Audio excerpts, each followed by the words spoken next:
It happens in seconds. Moms and dads, you know that feeling. Your child gets lost in a store, maybe just wanders off for a second or two. Your heart stops, though. Panic sets in, and you think the worst. It's happened to most of us, but what if you had a secret weapon, an extra layer of safety, so to speak? How far would you go to keep your children secure? Would you be willing to microchip them? Experts tell us the technology already exists. Turns out one Bay Area mother is all for it, and she shared her story with our Melanie Michael. Hey guys, good evening to you both. You know, chances are if you have a four-legged family member at home, it's already microchipped. And if the technology exists to save Fido in an emergency, what about microchipping your child? Before you say, no way, I would never do that, hear one mom's story.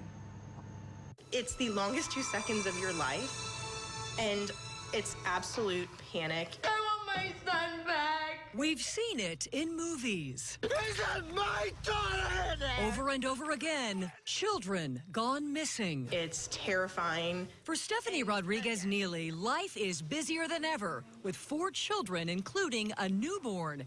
She knows scary situations can happen in an instant, and for her, it has. If it'll save my kid, there's no step that's too extreme.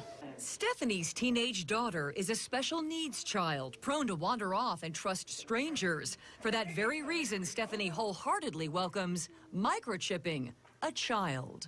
If a small chip the size of a grain of rice could have prevented a tragedy, I think most parents, hindsight would have said, I wish I would have done it. But Stephanie is in the minority in her Tampa Bay moms group, where other mothers call this too sci-fi and invasive. You're putting a battery in your kid, you're putting a chip in your kid, and where does it stop? Turns out the technology to microchip your kids has existed since the early 90s, but hasn't really caught on. Is it a little too science fiction for you? Very much so. A well-known technology expert out of Boston tells us microchipping poses little to no health risks and would act as a barcode of sorts. Without question, it could save a life, reunite a family, find a missing Alzheimer's patient. I always tell people, as long as you're doing what you feel is best for your child, you're not really wrong. And guys, this is what we're talking about, the microchip. I don't know if you can see it in my hand. It's the size of a grain of rice, very, very small.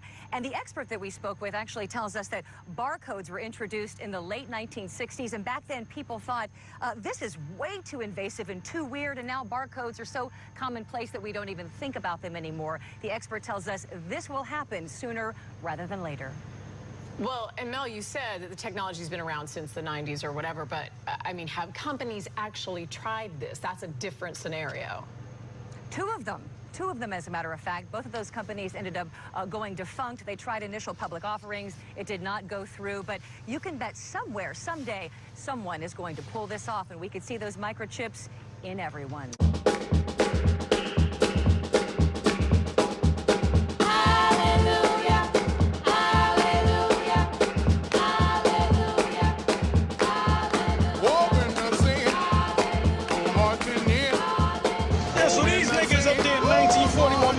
Keep bringing them up.